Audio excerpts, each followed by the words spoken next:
ಕ್ರೈಸ್ತ ಧರ್ಮ ಹಾಗೂ ಏಸು ಕ್ರಿಸ್ತರ ಕುರಿತು ಅವಹೇಳನ ಮಾಡಿದವರ ವಿರುದ್ಧ ಕಠಿಣ ಕಾನೂನು ಕ್ರಮ ಕೈಗೊಳ್ಳಬೇಕೆಂದು ಒತ್ತಾಯಿಸಿ ರೋಮನ್ ಕ್ಯಾಥೋಲಿಕ್ ಅಸೋಸಿಯೇಷನ್ ಮಡಿಕೇರಿಯ ಸಂತ ಮೈಕಲರ ಚರ್ಚ್ ಎದುರು ಶಾಂತಿಯುತ ಪ್ರತಿಭಟನೆ ನಡೆಸಿತು. Roman Catholic association Madikeri taluk ಘಟಕದ ಉಪಾಧ್ಯಕ್ಷ ಮೈಕಲ್ ವೇಗಸ್ ಮಾತನಾಡಿ, ಕ್ರೈಸ್ತರ ಪವಿತ್ರ ಹಬ್ಬವಾದ ಕ್ರಿಸ್ಮಸ್ ದಿನದಂದು ಸಾಮಾಜಿಕ ಜಾಲತಾಣದಲ್ಲಿ ಬೇರೆ ಜಿಲ್ಲೆಯ ಲೋಕೇಶ್ ಎಂಬಾತ ಕ್ರೈಸ್ತ ಧರ್ಮ ಹಾಗೂ ಏಸು ಕ್ರಿಸ್ತರ ಕುರಿತು ಅವಹೇಳನ ಪದಗಳನ್ನು ಬಳಸಿ ನಿಂದನೆ ಮಾಡಿ ಸಂದೇಶ ಹರಿಬಿಟ್ಟಿದ್ದಾರೆ. ಇದಕ್ಕೆ ಕೊಡಗಿನ ವ್ಯಕ್ತಿಯು ಅವಹೇಳನ ಪದದ ಮೂಲಕ ಧರ್ಮವನ್ನು ನಿಂದಿಸಿ ನಮ್ಮ ಭಾವನೆಯನ್ನು ಕೆರಳಿಸಿದ್ದಾರೆ. ಈ ಹಿನ್ನೆಲೆ ಈಗಾಗಲೇ 5 ತಾಲೂಕುಗಳಲ್ಲೂ ಪೊಲೀಸ್ ದೂರು ನೀಡಿ ಬಂಧನಕ್ಕೆ ಆಗ್ರಹಿಸಲಾಗಿದೆ. ಶಾಂತಿಯನ್ನು ಸಾರುವ ಕ್ರೈಸ್ತ ಸಮುದಾಯಕ್ಕೆ ಕಾನೂನಿನ ಮೇಲೆ ವಿಶ್ವಾಸವಿದೆ.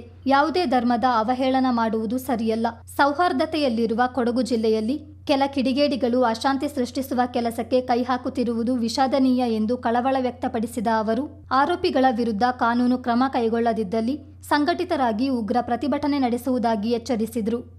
ಡಿಸೆಂಬರ್ 24ರಂದು ಮಡಿಕೇರಿಯ ಸಂತ ಮೈಕಲರ ದೇವಾಲಯದಲ್ಲಿ ಕ್ರಿಸ್ಮಸ್ ಹಬ್ಬದ ಸಂಭ್ರಮಾಚರಣೆಯ ಒಂದು ಸಾಂಸ್ಕೃತಿಕ ಕಾರ್ಯಕ್ರಮವಾಗಿ ಗೋದಲಿಯಲ್ಲಿ ಪುಟ್ಟ ಬಾಲ ಯೇಸುವನ್ನು ಇಡುವಂತಹ ಒಂದು ಕಾರ್ಯಕ್ರಮದ ವಿಡಿಯೋ ಕೂರ್ಗ್ ಕಾಶ್ಮೀರ್ ಆಫ್ ಕರ್ನಾಟಕ ಈ ಪೇಜಲ್ಲಿ ಸೋಷಿಯಲ್ ಮೀಡಿಯಾದಲ್ಲಿ ಬಂದಿತ್ತು.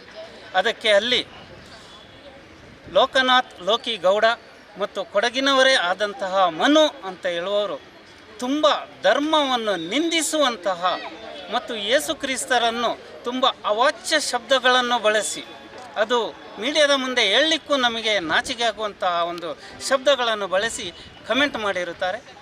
ಅದಕ್ಕೆ ರೋಮನ್ ಕ್ಯಾಥೋಲಿಕ್ ಅಸೋಸಿಯೇಷನ್ ಅವರ ವತಿಯಿಂದ ಕೊಡಗಿನ 5 ತಾಲೂಕುಗಳಲ್ಲಿ ನಗರ ಇರ್ಬೋದು, ನಮ್ಮ ಸೈಬರ್ ಕ್ರೈಮ್ ಇರ್ಬೋದು, SP ಅವರಿಗಾಗಿರ್ಬೋದು, ನಾವು ದೂರನ್ನು ದಾಖಲಿಸಿ FIR ಅನ್ನು ಮಾಡಿ ಅವರನ್ನು ಬಂಧಿಸಲು ಒಂದು ಪುಕಾರನ್ನು ನೀಡಿರುತ್ತೇವೆ.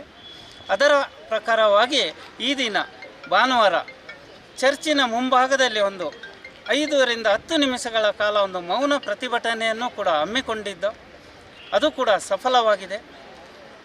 ಕೆಲವು ದಿನಗಳಲ್ಲಿ ನಮ್ಮ ಪೊಲೀಸ್ ಇಲಾಖೆಯವರು ಈಗ ಹೇಳಿರುವ ಪ್ರಕಾರ ಅವರನ್ನು ಬಂಧಿಸಿ ಕೊಡಗಿಗೆ ಕರ್ಕೊಂಡು ಬರ್ತೀವಿ, ಕಾನೂನಿನ ಪ್ರಕಾರ ಅವರ ಮೇಲೆ ಏನು ಕ್ರಮ ಕೈಗೊಳ್ಳಬೇಕು ಅದನ್ನು ಕೈಗೊಳ್ತೀವಿ ಅನ್ನುವಂಥ ಭರವಸೆಯನ್ನು ನೀಡಿರುತ್ತಾರೆ.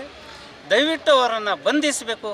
ನಮ್ಮ ಕೊಡಗಿಗೆ ಅವ್ರನ್ನ ಕರ್ಕೊಂಡು ಬಂದು ಅವರಿಗೆ ಏನು ಕಾನೂನಿನ ಪ್ರಕಾರ ಏನು ಶಿಕ್ಷೆ ಇದೆಯೋ ಅದನ್ನು, ಯಾಕಂದರೆ ನಾವು ಕ್ರೈಸ್ತರು ಶಾಂತಿ ಪ್ರಿಯರು, ಯಾರಿಗೂ ಶಿಕ್ಷೆ ಕೊಡಲ್ಲ, ನಾವು ಕ್ಷಮಿಸಲು ತಯಾರಿದ್ದೇವೆ.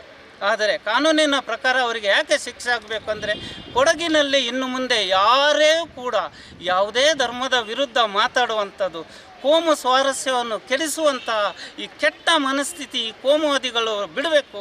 ಎಲ್ಲರೂ ಸೌಹಾರ್ದತೆಯಿಂದ ಬದುಕುವಂಥ ಒಂದು ವ್ಯವಸ್ಥೆಯಲ್ಲಿ ಕೊಡಗಿನಲ್ಲಿ ಆಗಬೇಕು ಅನ್ನುವ ಉದ್ದೇಶದಿಂದ ನಾವು ಈ ಪ್ರಕರಣವನ್ನು ರೋಮನ್ ಕ್ಯಾಥೋಲಿಕ್ ಅಸೋಸಿಯೇಷನ್ ಕೊಡಗು ಜಿಲ್ಲೆಯವರು ಇದನ್ನು ತುಂಬ ಗಮನವಿಟ್ಟು ಉಗ್ರವಾಗಿ ತಗೊಳ್ತಾ ಇದ್ದೀವಿ.